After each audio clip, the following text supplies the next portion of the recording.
Insect collector का जो exam है कलेक्टर का, इसमें टोटल 20 क्वेश्चन होंगे। तो साथ ही साथ मैं इसको बताऊँगी इसका एक्सप्लेनेशन अच्छे से इस वीडियो में। अगर कोई टॉपिक आ रहा है तो उससे टॉपिक से रिलेटेड जो भी क्वेश्चन आया उससे जो भी थ्योरी बन रहा है वो भी समझाऊँगी। तो आप वीडियो के लास्ट तक बने रहो। और इससे पहले के जो था वीडियो में मैं अच्छे से नहीं लिख पा रही थी, तो मैं आज पेन खरीदी हूँ, तो आज मैं इससे लिखूँगी, कोशिश करूँगी कि अच्छे से लिखूँ। तो स्टार्ट करते हैं। तो पहला क्वेश्चन है, कोशिका सिद्धांत किसने दिया? तो कोशिका सिद्धांत किसने दिया? तो स्लाइडन एंड स्वान ने। तो जब कोशिका के बारे में आया है तो आज हम लोग कोशिका के बारे में जानते हैं। कोशिका के अध्ययन को क्या कहते हैं? तो कोशिका का अध्ययन जो आएगा उसको बोलते हैं साइटोलॉजी। अच्छा, एक और यो आएगा, फिर नो आएगा अध्ययन। तो ये है साइटोलॉजी। सबसे पहले जीवित अगर कोशिका की मृत कोशिका की खोज की थी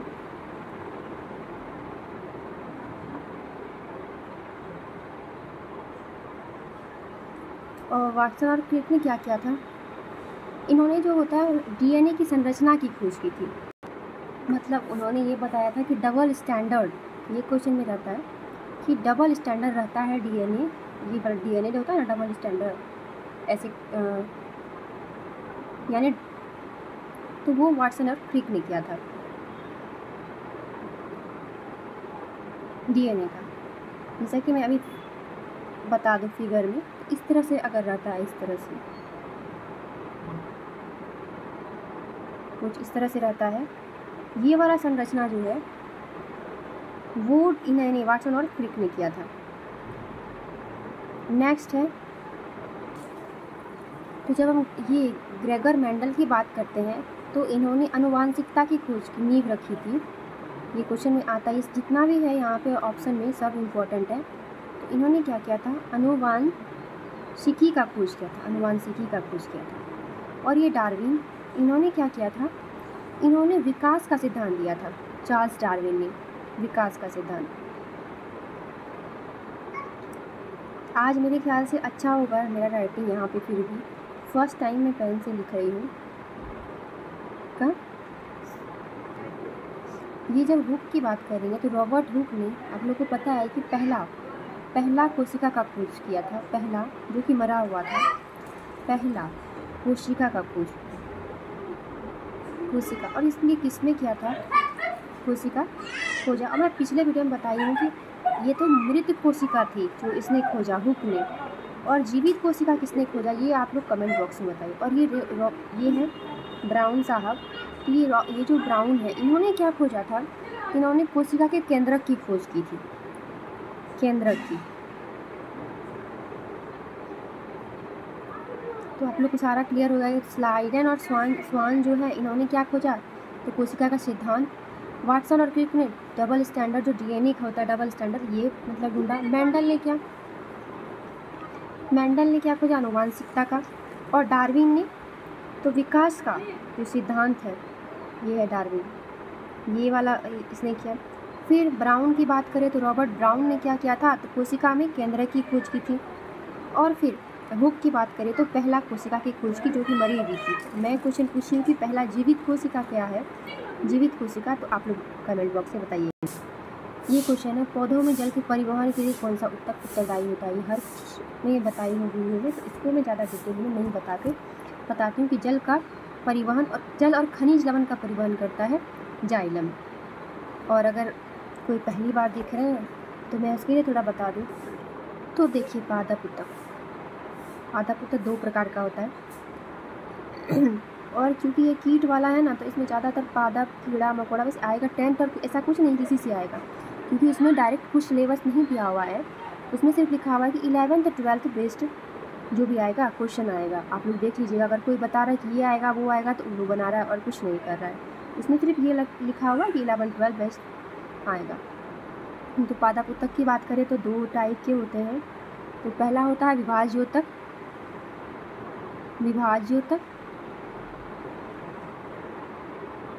पहला होता है विभाज्योतक, दूसरा होता है स्थायीयोतक। विभाज्योतक में भी 3 होता है, एक होता है शीर्ष, दूसरा होता है पार्श्व और चौथा होता है अंतर्वेशीय। इंग्लिश में मैं लिखती हूँ एपिकल, दूसरा होता है लैटरल और थर्ड होता है इंटरकैलरी।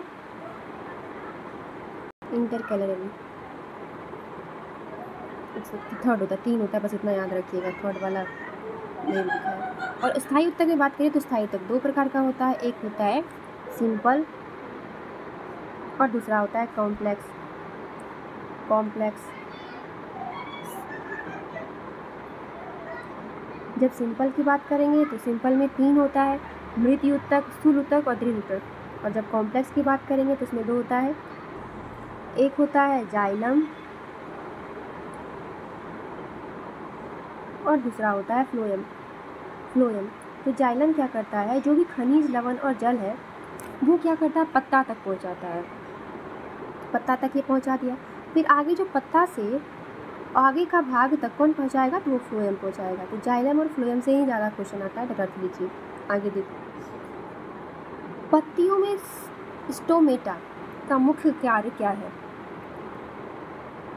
तो स्टोमेटा का मुख्य कार्य मैं पिछले वीडियो में बताई हूँ, गैस का आदान प्रदान। और ये कौन सा गैस का आदान प्रदान करता है, तो आप लोग को पता है प्रकाश संश्लेषण में क्या जरूरी होता है।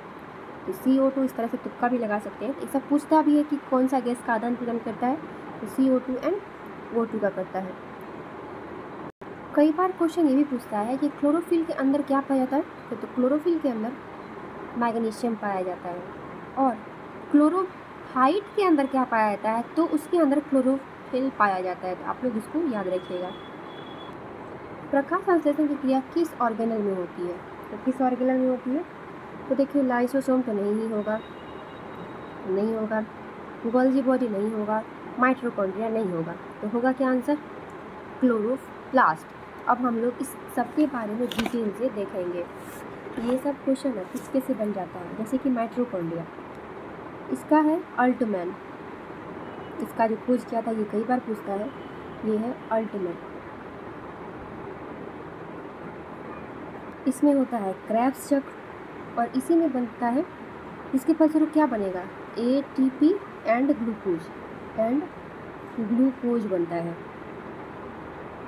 और माइटोकॉन्ड्रिया को ही बोलते हैं पावर हाउस। कुछ कल पता नहीं, हो सकता है गलत बोली या क्या बोली, तो किसी ने कमेंट किया है कि पावर हाउस, तो मैं क्वेश्चन पूछी थी, मुझे कुछ याद नहीं है। तो माइटोकॉन्ड्रिया का कोशिका का पावर हाउस बोलते हैं, क्या बोलते हैं, कोशिका का, ये होता है पावर हाउस।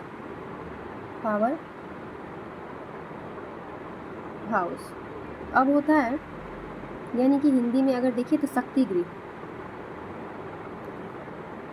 हाउस इसलिए बोलते हैं क्योंकि यहाँ से ऊर्जा मिलती है इसको।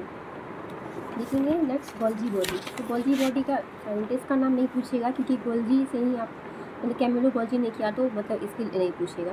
इसका कार्य क्या होता है, पदार्थ का परिवहन करना, ये करता है पदार्थ का परिवहन।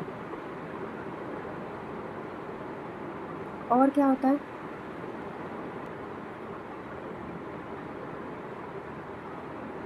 लाइसोसोम। और इससे, और ये यातायात में जो होता है ना, यातायात में सहायता कौन करता है, तो यही गोल्गी बॉडी भी क्या करती है, यातायात में हेल्प करती है।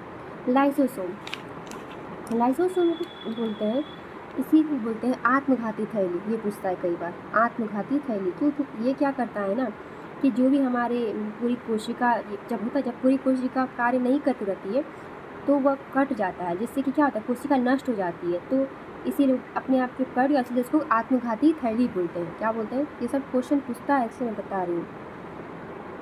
आत्महत्या थैली या फिर आत्मघाती थैली जो भी है, या फिर क्या बोलते हैं, एक और बोलते हैं एटम बम थैली, या फिर एटम बम भी बोलते हैं इसी को, लाइसोसोम को। इसका साइंटिस्ट का नाम पूछ सकता है, इसका साइंटिस्ट का नाम हो जाएगा डी डुवे। क्या है? तो डी डुवे। लाइसोसोम से ले डुवे, इस तरह से याद रखिएगा तो डी डुवे याद हो जाएगा। तो डी डुवे। और एक होता है कि आरबीसी के अंदर लाइसोसोम नहीं पाया जाता है। किसके अंदर नहीं पाया जाता है? तो ये आरबीसी के अंदर नहीं पाया जाएगा। आरबीसी के अंदर लाइसोसोम नहीं पाया जाता है। आरबीसी, जैसे कि आरबीसी मरने के बाद स्पिलिन में चला जाता है, और फिर जिस कारण क्या होता है, एस्पिलिन को ही आरबीसी का कर्व कहते हैं। आरबीसी का कर्व किसको बोलते हैं? तो स्पिलिन को बोलते हैं। आगे देखेंगे। और ये जो भी मैं क्वेश्चन अभी करवा रही हूँ वो सारा का सारा 11th और 12th का बुक से लिया हुआ है। प्रीवियस ईयर क्वेश्चन मैं सोची करती हूँ, फिर देखी मैं जब सिलेबस, उसमें तो लिखा हुआ है कि आपका 11th 12th में आएगा, तो फिर मैं इसको करा रही हूँ। और अगर अभी तक आप लोग बने हुए हैं और आप लोग को सच में अच्छा लग रहा है तो प्लीज़ शेयर करिएगा और सब्सक्राइब कर दीजिएगा मेरे चैनल को, जिससे कि मुझे भी मोटिवेशन मिले।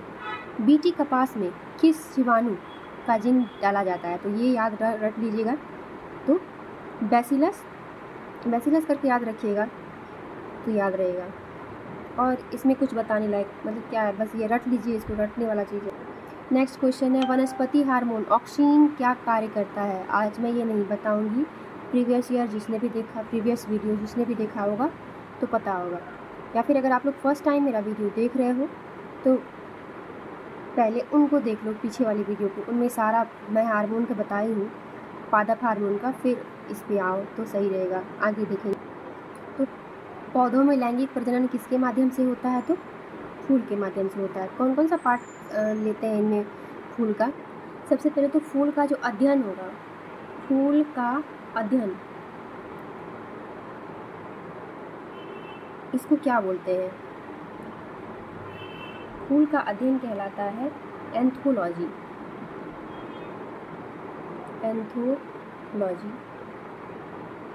एंथोलॉजी कहलाता है। कुछ फूल का जो होता है मुख्य काम होता है फल का निर्माण करना। इसका कार्य क्या होता है? तो फल का निर्माण करना होता है, कार्य होता है फल का निर्माण। ये तो सबको पता है, तो ये छोड़ देती हूँ, आगे बताती हूँ। 4 भाग होते हैं। एक होता है दलपुंज, पुमांग, जयांग और बाह्य दलपुंज। 4 भाग होते हैं। तो देखिए 4 भाग होते हैं, दलपुंज, बाह्य दलपुंज, जायांग और पुमांग। तो जायांग जो होता है ना, इसी को बोलते हैं मादा जननांग। मादा जननांग इसको बोलते हैं। अब आप लोग बताओ कि मेल किसको बोलेंगे? मेल जननांग। तो पू से पुरुष से याद रखिएगा, पुमांग याद रखिएगा। पू से पुरुष, पौ से पुमांग, यानी नर जननांग। नर जननांग। अब क्या होता है, ये जो होता है अंडाशय, इसमें इसी में पाया जाता है, इसी में पाया जाएगा अंडाशय। अंडाशय पाया जाता है, और साथ ही साथ वर्तिकाग्र और वर्तिका तीनों पाया जाता है। क्या क्या? अंडाशय, वर्तिकाग्र, एक सेकंड, और वर्तिकाग्र। क्या पाया था? अंडाशय, वर्तिका और वर्तिकाग्र। यही ये बहुत ही इंपॉर्टेंट है। अब हम लोग देखेंगे पुमांग के बारे में। तो पुमांग में क्या क्या होता है इसका बताएंगे। परागन, इसमें होता है परागन। दूसरा होता है पुंकेसर और परागकोश। क्या होता है? पुंकेसर और परागकोश। पुंकेसर और परागकोश आप लोग देख ही लिए। क्या क्या हो गया? परागन हो गया, पुंकेसर हो गया और परागकोश हो गया, जो पुमांग में होता है। बाह्य दलपुंज, तो रंग जो हरा होता है वो किसकी वजह से होता है? हरा रंग इसी की वजह से होता है, पुंकेसर की वजह से होता है। कली को रक्षा भी करता है। कली की रक्षा कौन करता है? तो सॉरी, बाह्य दलपुंज करता है कली की रक्षा। कली की रक्षा भी करता है, साथ ही साथ ये क्या करता है? हरा रंग जो होता है बाह्य दलपुंज देखते हैं, हरा वाला रंग जो होता है। फूल जैसे ऐसे फूल है, सपोज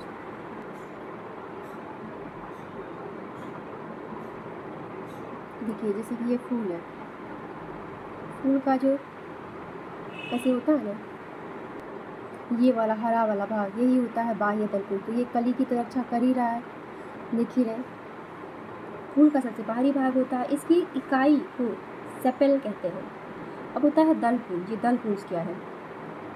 ये रंगीन होता है, कलरफुल वाला पार्ट, उसी को बोलते हैं रंगीन वाला भाग को।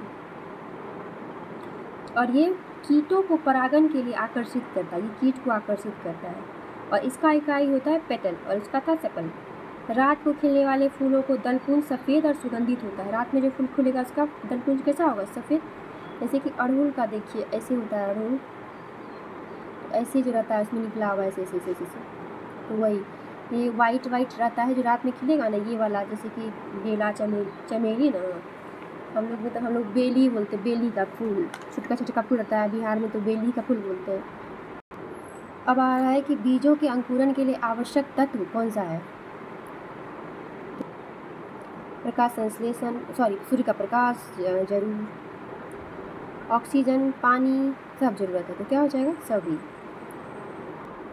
जाइलम के जल की दिशा क्या होती है? जाइलम की जल की दिशा क्या होती है? नीचे से ऊपर। तो जल तो नीचे से है ना, यहाँ जड़ से ना ले जाएगा जी। ये जैसे पेड़ है, ये पेड़, तो जाइलम क्या करता है? जल और खनिज जब यहाँ से लिया, यहाँ तक पत्ती तक बस पहुँचा दिया। जाइलम करता है तो नीचे से ऊपर जाएगा। और फ्लोएम क्या करती है? पत्ती में जो ये पहुँचा तो उसको क्या करता है? बाकी पार्ट में पहुँचाता है। फ्लोएम करता है वो काम। पौधों में वृद्धि उत्तक क्या है? तो एपिकल मेरिस्मेटिक है। एपिकल मेरिस्मेटिक को ही मैं हिंदी में क्या बताई थी, अगर आप लोग इंग्लिश मीडियम से नहीं है, हिंदी मीडियम से है, उनके लिए बता दूँ। एपिकल मेरिस्मेटिक को हिंदी में बोलते हैं शीर्षीय विभाज्योतक, शीर्षीय विभाज्योतक बोलते हैं। जाइलम तो बता ही दी थी, जाइलम ही बोलते हैं, फ्लोएम ही बोलते हैं। और पेरेन्काइमा को बोलते हैं मृदुत्तक। आगे देखेंगे, जल विभव का उच्चतम मान क्या होता है? 0। अब लाइकेन का उदाहरण है, क्या वो सहजीवन है, परजीवन, मतलब सहजीवी परजीवी, इस तरह से याद रखिए, सहजीवन परजीवन, या फिर शिकार संबंधित है, या फिर प्रतिस्पर्धा है। तो लाइकेन क्या करता है? ये इस जो है सहजीवन से, यानी क्या करता है?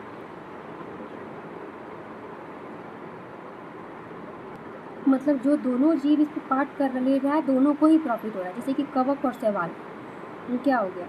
लाइकेन वही हो गया, पर होता है कवक शैवाल। जैसे गाय और कौवा इसका उदाहरण हो गया सहजीवन का।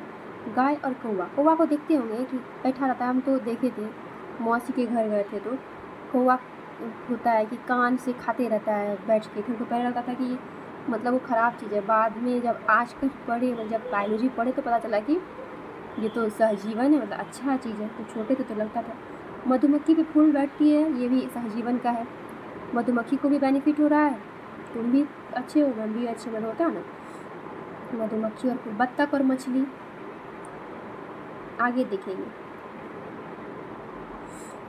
परजीवन, यहाँ पर देख रहे हैं परजीवन भी देख रहे हैं। तो ऐसा जीव पर उगने पर क्या होती है? उन्हें क्षति होती है। जैसे ये खटमल हो गया परजीवन से, इसका खटमल हो गया। फिर मक्खी हो गई, मक्खी भी परजीवन हो गया। मच्छर वो भी परजीवन हो गया। और अमरबेला मेरे ही मोहल्ला में है। देख, पहले वो पौधा अच्छा था, उसके ऊपर जब वो अमरबेला लगा तो देखते हैं कि अब पौधा तो सूखा ही, अब उसके नीचे एक दुकान है, वो भी बंजर जैसा लगता है, दुकान भी दिखने में भूतबाज जैसा लगता है, पूरा भूत बंगला। आगे देखेंगे हम क्या किया है ना, तो 20 आज बता रहे हैं, ऐसे ही 20 करके ही बताएं, क्योंकि वीडियो बहुत लंबा हो जाता था। इसकी वजह से हमको अभी आदत नहीं है ऐसे बताने का, और ना ही ऐसा मुझे कुछ है। थोड़ा सा मोटिवेशन जैसा आए तो सही लगता है, नहीं तो बेकार ही लगता है। आप पढ़ो भी तो अगर नंबर ज़्यादा नहीं आएगा तो वही होता है ना, ख़राब नहीं होता है। फिर कोशिका विभाजन में कौन सा चरण सबसे लंबा होता है? तो कोशिका विभाजन में कितना चरण होता है अगर हम देखें तो सबसे पहला इंटरफेज, ऐसे मैं डॉट करूँगी तो समझिएगा क्या है, फेज ही लिखा है। Prophase, interphase, prophase. तीसरा होता है मेटाफेज, चौथा होता है एना, फिर टेलो। तो ये फेज हो गया, तो 5 फेज होते हैं। तो सबसे लंबा बोलेंगे तो कौन सा फेज होता है? तो सबसे लंबा पहला फेज होता है। डीएनए का निर्माण भी इसी में होता है। और इंटरफेज हो गया, देख ही रहे कि इंटरफेज हो गया सबसे लंबा, उसका प्रोफेज होता है, मेटा होता है, फिर एना होता है, फिर टेलो होता है। डीएनए का निर्माण होता है इंटरफेज में, सबसे लंबा हो गया इंटरफेज। बस इससे ज़्यादा नहीं पूछेगा कुछ इसमें रिलेटेड कोई भी क्वेश्चन। आगे चलेंगे। आरएनए इंटरफेरेंस तकनीक का मुख्य उपयोग क्या है? रोग प्रतिरोधी पौधे के निर्माण में इसका यूज किया जाता है आरएनए इंटरफेरेंस।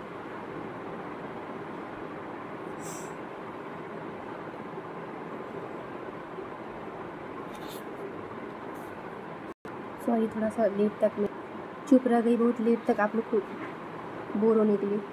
तनाव हार्मोन किसको बोलते हैं? तो एब्सिसिक हार्मोन, ये भी बता दी हूँ, पिछले वीडियो देख लीजिए, वो पूरा क्लियर बताइए। क्वेश्चन है कि हरित क्रांति के जनक कौन है? तो हरित क्रांति का जनक, ये तो सबको पता होगा कि हरित क्रांति का जनक कौन है। तो एम एस स्वामीनाथन। तो हरित क्रांति का अगर भारत में जनक बोलेंगे तो वो होता है एम एस स्वामीनाथन, लेकिन अगर विश्व में बोलेंगे तो नॉर्मन बोरलॉन होता है। अब होता है मेंडल, और ये सब बता चुकी हूँ। तो हरित क्रांति के बाद आता है श्वेत क्रांति, मतलब आता नहीं, मैं बता रही हूँ। श्वेत क्रांति के जनक कौन है? तो वर्गीस कुरियन है। तो श्वेत की बात करें, श्वेत क्रांति, तो उसमें आता है वर्गीस कुरियन। और भी क्रांति है जिसका मेरा वीडियो बना हुआ है शॉर्ट्स में, मैं उसका लिंक डाल दूँगी, आप लोग देख लीजिएगा। तो सॉरी, मैं पार्थेनोकॉपी से कौन से फल विकसित होते हैं? तो बीज रहित फल विकसित होते हैं।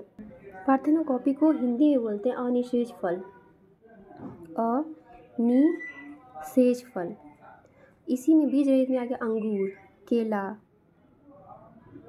अंगूर और केला पार्थेनोकॉपी में आ गया। और दूसरा होता है जिसमें कि ये बीज होता है, जैसे कि क्या हो गया।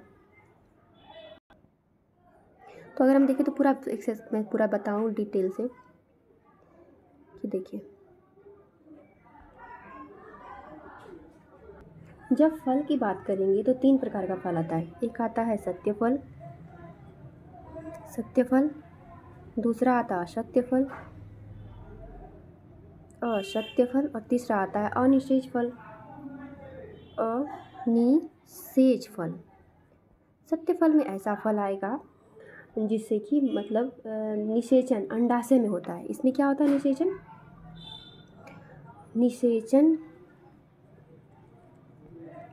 अंडाशय में होता है, ठीक है। सत्य फल में ही हो जाता है आम, जिसमें एक तरह से क्या है, गुठली अगर 2 भाग में बट गया तो वो होता है सत्य फल। आम हो गया, लीची हो गया और जामुन हो गया। असत्य फल में हो गया ऐसा फल जिसका निषेचन अंडाशय में ना होके, निषेचन इसमें कहाँ होता है? थैलेमस में होता है। थैलेमस निषेचन थैलेमस में होता है। किस में होता है? थैलेमस में होता है, ठीक है। और इसका एग्जाम्पल हो गया, इसका हो गया जो कि छोटा छोटा बीज होगा, जैसे कि बीच में अगर बिच्चा रहता है छोटा, तो उसी को बोलते हैं, जैसे कि सेब हो गया और नाशपाती हो गया, तो वो असत्य फल हो गया। अब देखिए अनिषेज फल। अनिषेचन फल में क्या होता है ना, इसमें आता है कि अगर निषेचन ये जो होता है ना हो, परागण में ही फल बन जाए, तो वैसा फल को बोलते हैं अनिषेज फल। मतलब जो है निषेचन होगा ही नहीं और परागण में ही फल बनेगा। फल बनेगा कहाँ? परागण में। फल बनेगा परागण में। इसका एग्जाम्पल हो जाएगा अंगूर और केला। बस आप लोग समझ गए होंगे कि फल जो होते हैं 3 प्रकार के होते हैं। एक होता है सत्य फल जिसका निषेचन अंडाशय में होता है। दूसरा एग्जाम्पल हो गया आम, लीची। इसको याद रखने के लिए ऐसा फल जो 2 टुकड़ा में उसका गुठली कट तोड़ देंगे तो हो गया। जैसे आम का गुठली देखते हो, 2 तोड़िएगा तो 2 भाग में बढ़ जाएगा। अचार बनाने में किया करते हैं ना, बीच से काट के, मान लो करती है। असत्य फल निषेचन कहाँ होता है? थैलेमस में होता है। और सेब और नारंगी, नाशपाती, जैसे छोटा छोटा बीज हो गया। अनिषेज फल में हो गया ऐसा परागण जिसका फल जो है पराग गण में ही बन जाए। इसका नाम मतलब थैलेमस में नहीं, निषेचन नहीं होता है और परागण में ही फल बन जाता है। इसका एग्जाम्पल हो गया अंगूर। जैसे जिसमें बिच्चा नहीं होगा तो अनिषेचन फल हो गया। आगे नाइट्रोजन स्थिरीकरण करने वाले बैक्टीरिया का नाम? तो राइजोबियम। अगले वीडियो में डिटेल से इसको देख। तो ये लास्ट कि जेनेटिक इंजीनियरिंग में सबसे ज़्यादा उपयोग होने वाला कौन सा एंजाइम है? तो इसका मैं आप लोग को दे रही हूँ होमवर्क, क्योंकि बहुत टाइम हो गया। तो इसका कमेंट बॉक्स में आप लोग लिखना कि क्या है इसका आंसर, और कल मैं इसका डिटेल में फिर बताऊँगी। तो यहीं पर क्लास रहा। थैंक यू, और अगर अच्छा लगा है तो शेयर कर दीजिएगा और सब्सक्राइब कर दीजिएगा। Thank you.